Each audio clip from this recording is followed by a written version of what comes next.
Hi everyone, I'm Joanna Penn from thecreativepenn.com and today I'm interviewing Victoria Mixon. Victoria is a professional writer and independent editor and has worked in fiction, non-fiction, technical documentation and poetry for over 30 years. She is the author of The Art and Craft of Story, the second Practitioner's Manual, as well as some other books, and we're talking about the story one today. So welcome, Victoria. Thank you, Joanna. It's so good to finally have you on the show.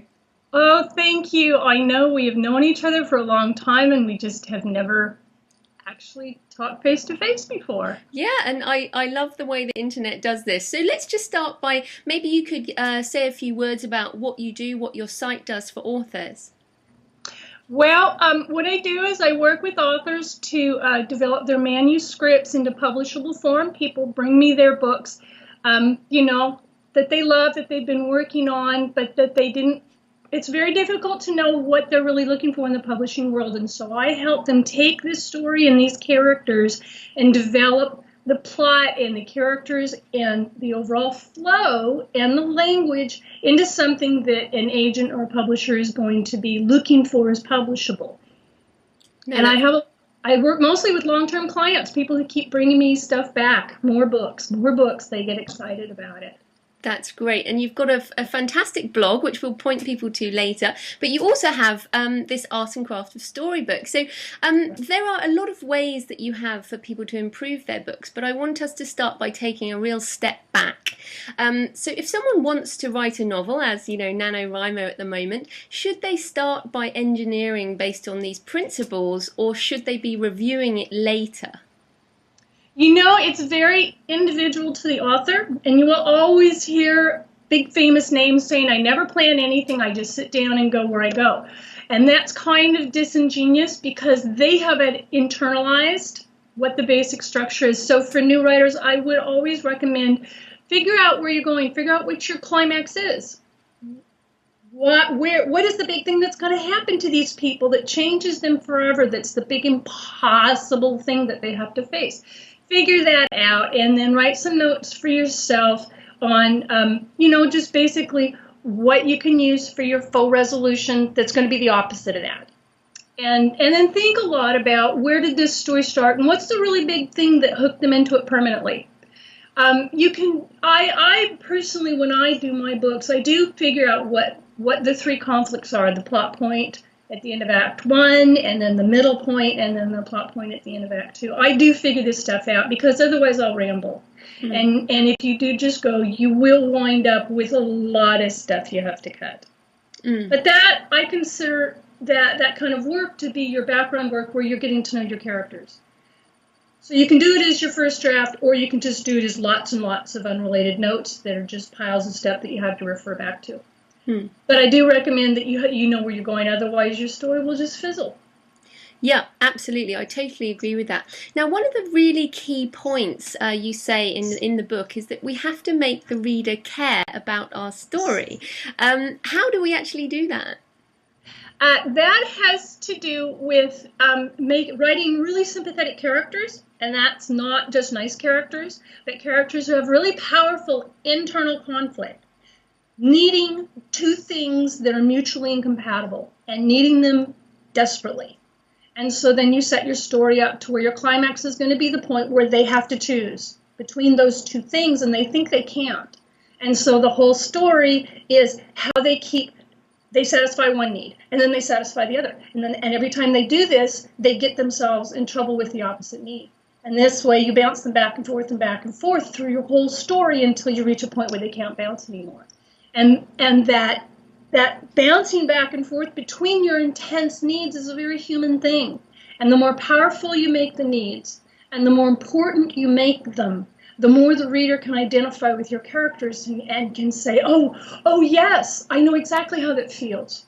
I too am torn between wanting to be loved and wanting to survive, or wanting to see justice done in the world and wanting to not get killed by the people who were perpetuating this injustice. Those are some of the very basic conflicts that writers use over and over and over again because they are so intrinsic to being alive. into life. And the more you plug into those, the more powerfully your reader will identify with your characters. And the more impossible the situations you put your characters into, the more the reader will be going, oh, but they have to make it, because I want to know how to make it. And that's what makes them keep reading. And I guess, to follow on from that, we want to create this reader addiction. That's a phrase that you use, which I think is great, especially for I'm writing a series. So addiction is exactly what we want. So maybe you could give us some tips on that. Yes, well, addiction has to do with it has to do with a basic push-pull kind of mechanism.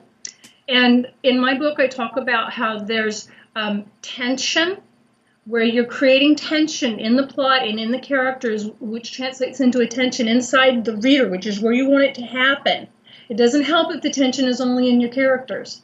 If it's not happening viscerally inside the reader, then they're not addicted, they're not hooked in. So you use this, so you create a tension, something where something, intense is happening to this character that this reader really cares about. And then you alternate that with, you give the reader a reward. You give them some kind of an answer, a partial answer to the questions. You let the characters get ahead a little bit. More than anything, you create resonance, which is where the same thing happens, a similar thing happens more than once, so it becomes symbolic. Flannery O'Connor talked a lot about symbolism, how things reoccur, and eventually they become a symbol for what's happening to your character. And when the reader sees that thing happen, it happens in the beginning, and then maybe it happens in the climax at the end of Act 1, and then it comes back in the climax of the whole story, and the reader really gets a sense inside themselves. It begins to vibrate in them, and it feels good to see that, to go, I'm understanding something deep inside this story that I can't even put into words, but I'm beginning to get something's happening inside me that matters to my whole life, to my whole outlook on what life is. And so between the pushing them away with tension and the pulling them in with that resonance, that back and forth gets them off balance. And so your story is the only thing that they are hanging on to keep themselves balanced. And they have to hang on to it tighter and tighter. And so that, so they're always turning the page. How does this work out? How does this work? No, that's what you want. Yeah, no, that's fantastic. I really like that explanation. That makes sense. Addiction in a good way. Now, Yes. I've just recently written on my blog about the problems of writing a series and continuity stuff, and you focus on the character arc within a book. And I wanted to ask you about what your opinion is on character arc across a series, because if you're planning a long series like Patricia Cornwell or whatever, you can't have these big character arcs in every book. So what do you recommend on that? Well, to a certain extent, the big names who write series are kind of sort of cheating, because their characters don't really go from a big character arc through life like we all do. But what you do when you create that kind of character is you create somebody who is so complex and deep inside that they have very powerful needs, and maybe they have more than one pair that conflict. So you can address one conflict in one book and another in another. Now, a lot of the series protagonists that you'll see in the big names, they have the same one, like thrillers. They need to see justice done. They need not to get killed.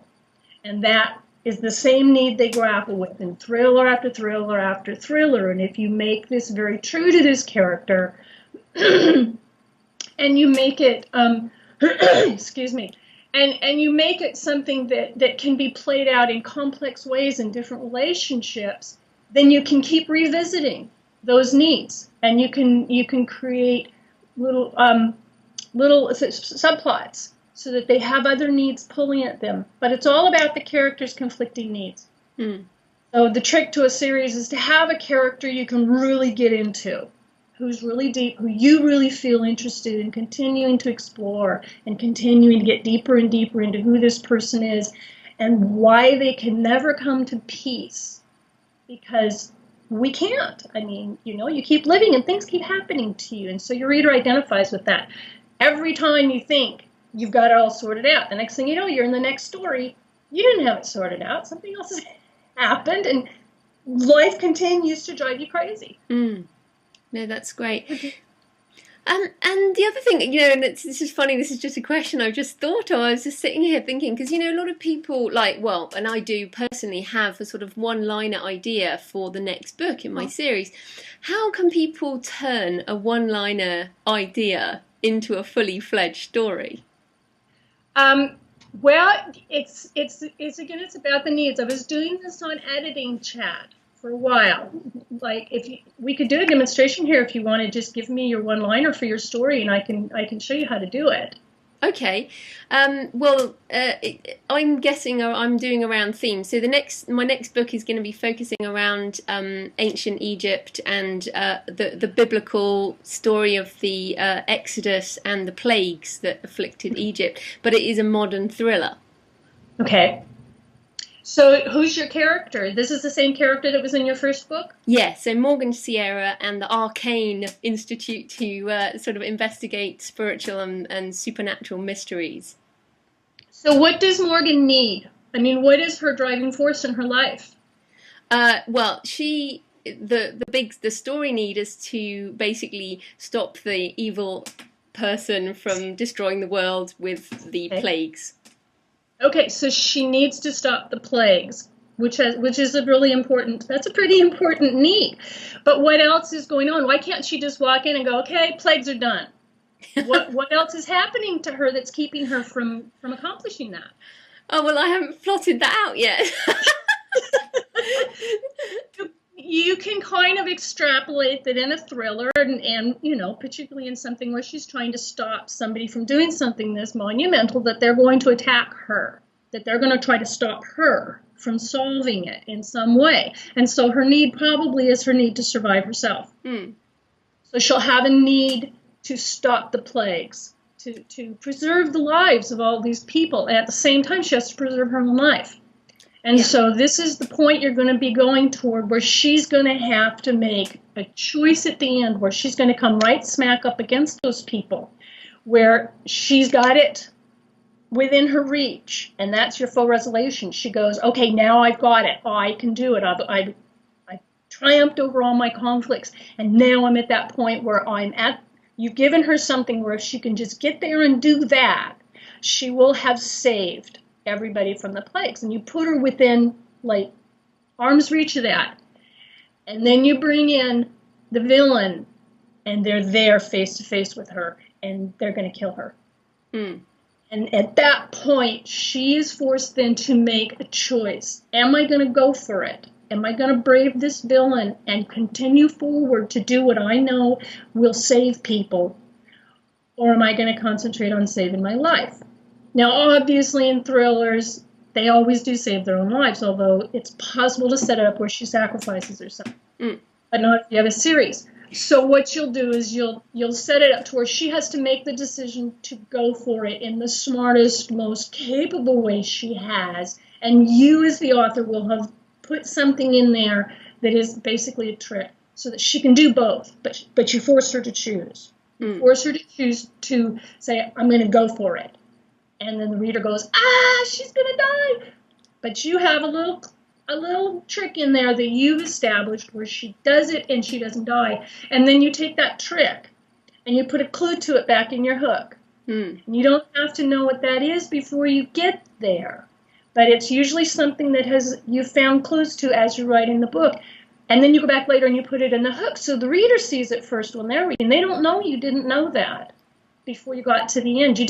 Don't write to your solution, to your resolution. Write to that moment where you're going to force her to choose. And then the reader doesn't know you didn't know. They see it and they go, wow, that was brilliant. You knew how to fix it. No, that's great. So really what we're distilling that down to is you take your idea and then you ask questions and you create conflict, and just, go from there, basically, within the rules of your genre, I would probably add. Yes, well, in genre, people have asked me how many genres can I mix and what are the rules of genre, and the truth is you can do pretty much whatever you can get away with. in a really well-written story. The problem is that you have to be able to be a good enough writer that you can get away with it. That's why so many writers stick to their genre rules, because then they don't have to go, am I making it, but am I not making it? But if you're a good enough writer, that's how genres are created. Depending on what you want to do with genre, you can just stick to the rules, and that will make it much easier on you. Or you can play with the rules if you want to. Absolutely. Now, I also wanted to ask you, because I'm a Kindle addict. I'm pretty much 100% now ebook reader. And the Kindle sampling, for me, is a big deal. As in, I download sample. If the book doesn't get me, probably within two clicks of the Kindle page button, it's gone. So what is your advice to authors around, I guess, grabbing people in those first few pages, regardless of genre? Right. And that's not even a new thing. That's always been true. Before we had ebooks, we went into bookstores and we picked up books and we looked at them. We read a couple of pages here. We flipped through. We read a couple of pages more. And if it didn't grab us, we put it back on the shelf. So it's always been true. The really powerful hook that has been always true of genre has become more and more these days, that you have to do it in general. But what you do with your hook a lot of times is don't write it first. Go ahead and, write something for a hook, but don't get yourself attached to it, because a lot of times that's your backstory. So you start writing and you think the way this character got into this nightmare is they were born. And so you start writing and you write and write that stuff. That's not necessarily going to hook a reader. It used to. In the, in the 1700s, yeah, people go, oh, Moll Flanders was born. That's fascinating. Now, nobody cares. So you write that for yourself, because you have to know who this character is, and you have to know how they got into this situation, what the forces were acting on their lives before they knew. But what you want for your hook is the point at which this character could no longer get out of eventually facing that climax. There was a point at which these forces were acting on them, but they could still get out.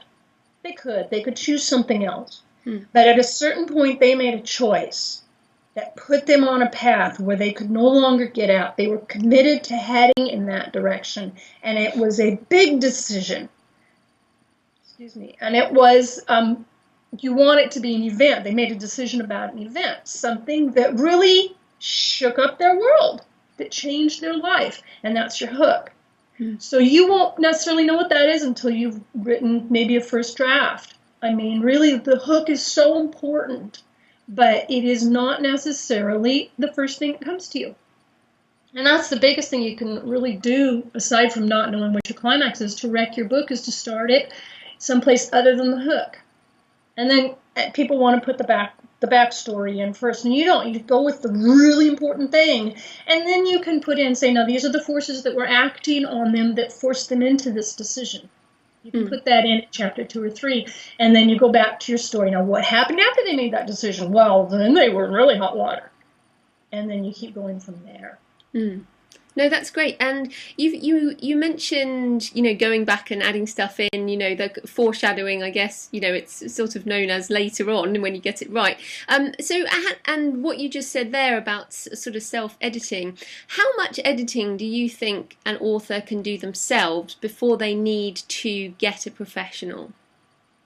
You can do a lot, but it really, again, depends on how experienced the writer is. Like a writer who's been doing this a lot for a long, long time probably has a very good idea of what has to go in that book, and they have a very solid voice. Somebody like Barbara Cartland, who's been writing forever. But she's been writing forever, and so she knows this is what has to go in my books. And her voice is really good. And she probably also has a very established working relationship with her editor, her publisher, what they're going to do, what she's going to do. But for somebody who's just starting out, who doesn't have that editor at their publisher, somebody who doesn't have that experience, whose voice maybe isn't fully developed, who doesn't have a ton of practice with thinking out these plots this way, you can go to an editor in the very beginning. I do a synopsis edit. That's the cheapest thing I do, where you just bring me a synopsis. I can, like I said, I can work from your single sentence and say, I can help you work through what's going to be your climax and what's going to be your hook. And between these 2 points, what's your faux resolution that's going to, where it's the opposite of your climax, where you think you got it. And then I can help you work out what are 3 things that are going to happen that are really going to twist things and make things difficult for your protagonist on the way. I can do all that from the beginning. And that can save you a lot of time. But it really depends on what the author is comfortable with. I have a lot of people bring me manuscripts that they sat down and they just wrote. And then they bring them to me. And that's fine if that's how they're comfortable working. A lot of that material turns out being backstory or notes, things that are not going to go into the book. They're just not. I have writers that when I start working with them, I'll say, now I want you to start writing scenes on how these characters relate to each other. And I want you to write a scene about how these people met each other. None of this stuff is going into the book. But you need to know this about these characters so that when you're writing scenes about them, it just feels natural. You know how they will behave with each other. You know naturally what's going to happen, and that keeps you from doing anachronisms where in chapter 1 a character will react such and such way to something, and then by the end of the book they're reacting completely differently, not because they've gone through a character arc, but because you forgot. Or maybe it turned out that's not who they really were.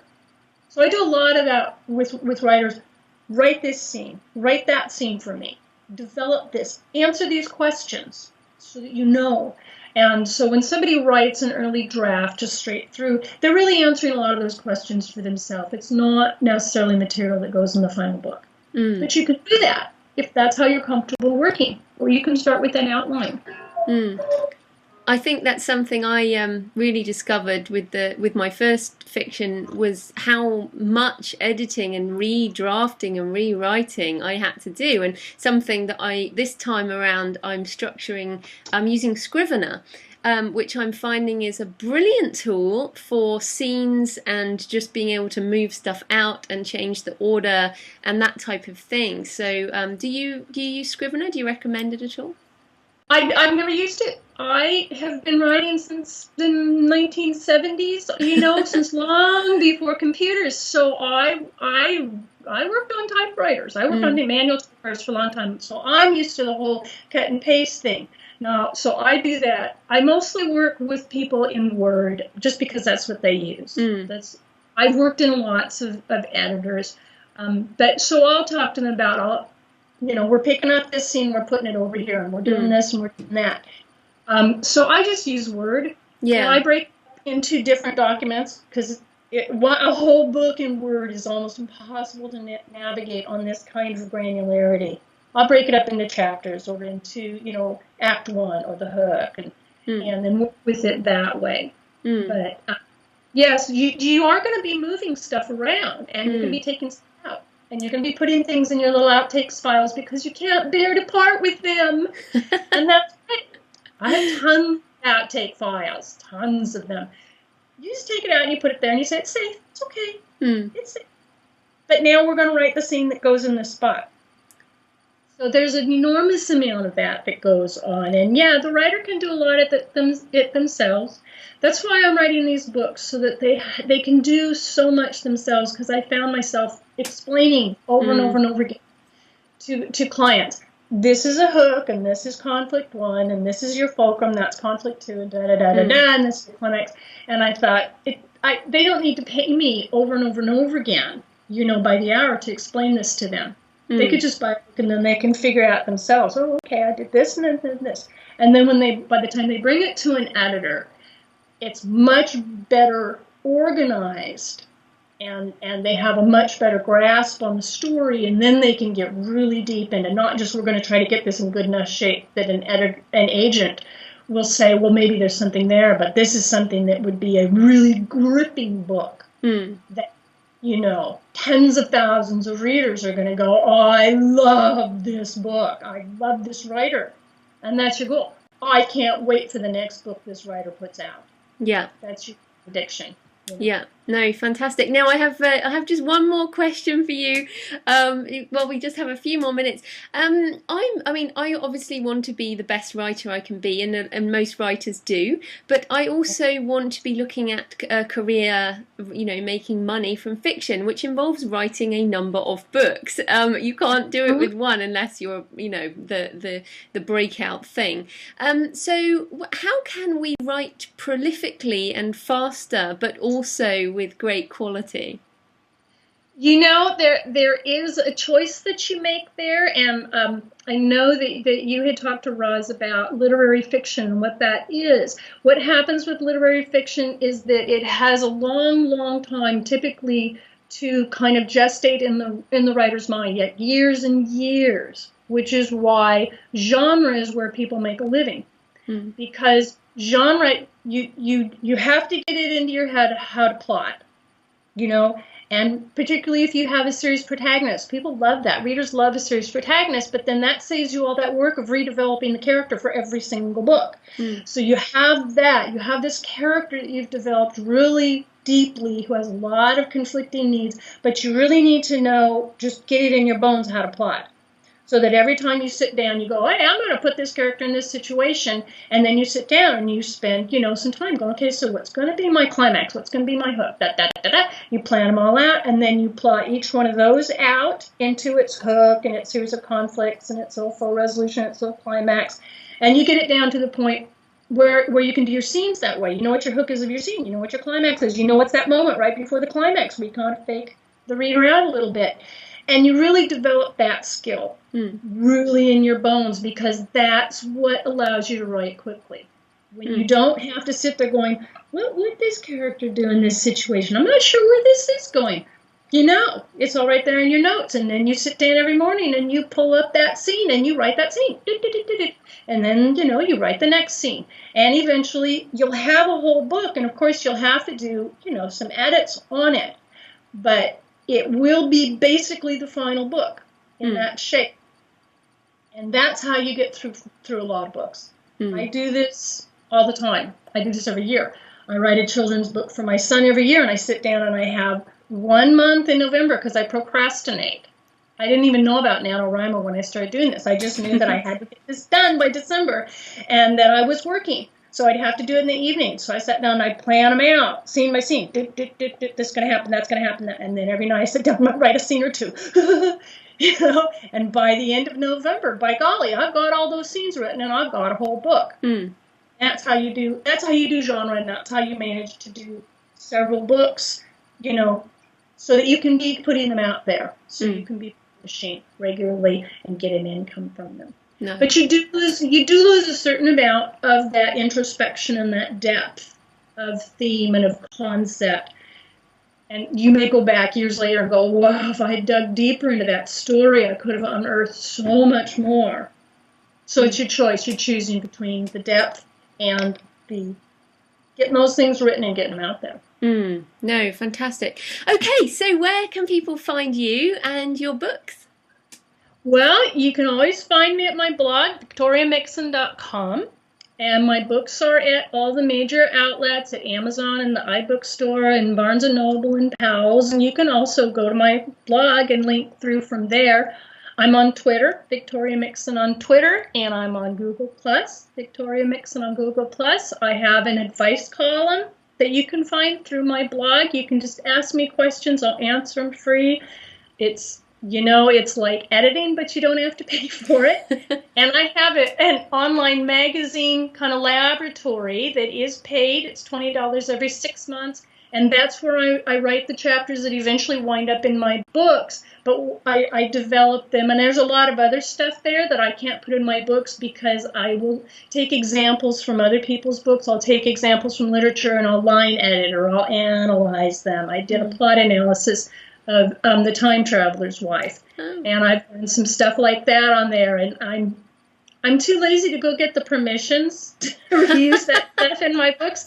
So that all resides on the magazine. You can find, I'm doing a lot of stuff out there, but the place to start would be on my blog, victoriamixon.com.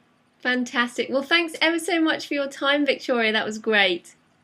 Thank you, Joanna. Thanks for having me.